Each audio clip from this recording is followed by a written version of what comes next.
Good morning, children. Today I am going to explain about the Indian relief features.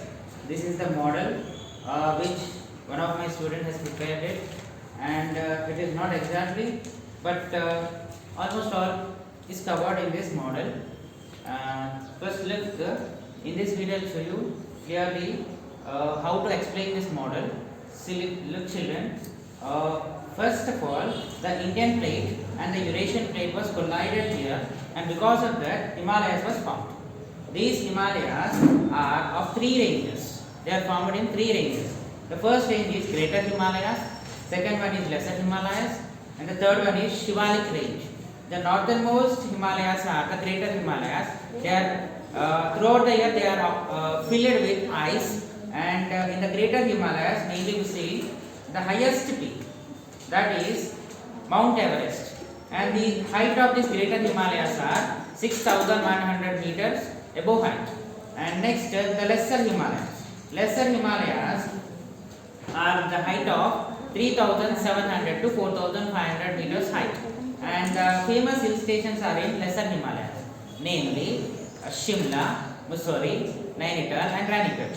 And next we will see the southernmost range of Himalayas, that is Shivaliks. Shivaliks possess some dunes, that is Dehradun, Portidun and Patidun. Now we finish Himalayas. Next we will see the Indo-Gangetic plain. Here is the Indo-Gangetic plain. Indo-Gangetic plain. So Indo-Gangetic plain is broadly divided into three parts: western part, central part and the eastern part. Actually this Indo-Gangetic plain is formed because of the Himalayan rivers, three Himalayan rivers, that is Indus river, Ganga river and Brahmaputra river. Actually here when Himalayas was formed, here it was a basin like valley was formed, and the basin was filled with the soil, sediments, rocks, which is brought by the three Himalayan rivers, that is Indus river, Ganga river and Brahmaputra river.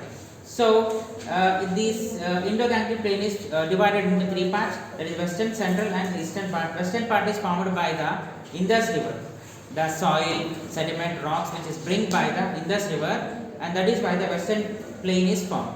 And the central plain is formed by the Ganga river, and the eastern plain is formed by the Brahmaputra river. Next we will see the Thar desert. It is on the leeward side of Aravalli mountains and the western part of Rajasthan, and it is very less rainfall, almost throughout the year it is only 100 to 150 millimeters of rainfall and very scanty rainfall, and there is no vegetation here. And Luni is the only river, she didn't drawn here. Actually one Luni river is here, and it is only the river in the desert, and it is also known as the exotic river because it doesn't reach the ocean. It observes completely in the desert itself. So next we will see the Peninsular Plateau. This is the Peninsular Plateau. So this Peninsular Plateau is broadly divided into two plateaus, Malabar Plateau and Deccan Plateau, and it consists of Western Ghats and the Eastern Ghats. Western Ghats are running from stretched between Rann of Kutch to Kanyakumari, and the Western Ghats are the higher than the Eastern Ghats. That is why the topography of the plateau is tilted towards east. So that is why the Godavari, Krishna and Kaveri, Penna rivers are flowing towards east side.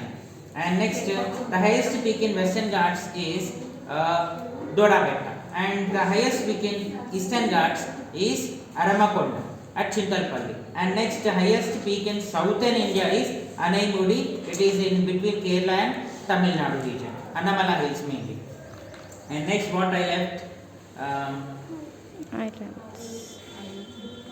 Peninsular rivers. Peninsular plateau consists of Narmada, Tapati river, she didn't drawn here it properly, and Godavari, Krishna, Kaveri, Penna rivers are there. And next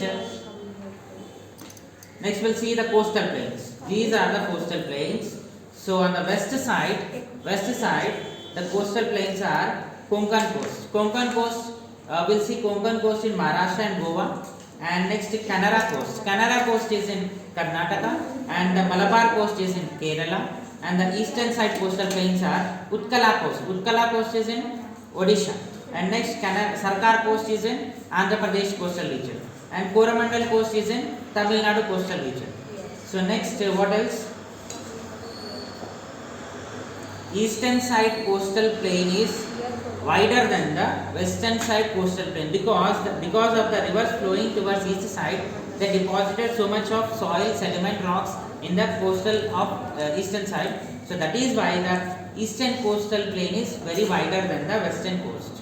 Okay, and next, and what else next? The island groups. India possesses two island groups, and the south-west side of we have Lakshadweep Islands, and these Lakshadweep Islands are formed by are originated from coral reefs, and they are famous for the flora and fauna.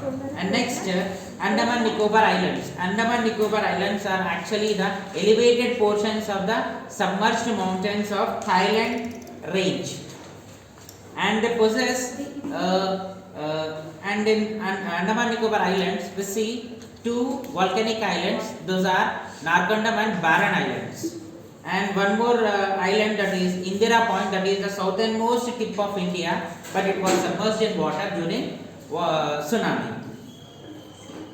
And next, what else? And the southern side we see Indian Ocean, and the eastern side we have a Bay of Bengal, and the western side we have a Arabian Sea. Lakshadweep Islands are in Arabian Sea, and Andaman Nicobar Islands are in the Bay of Bengal. So this is how you need to explain when you are giving your presentation. I hope you understood better, and I hope you will give a better explanation or better presentation of your model. And I request you to subscribe my channel. Thank you for watching my video.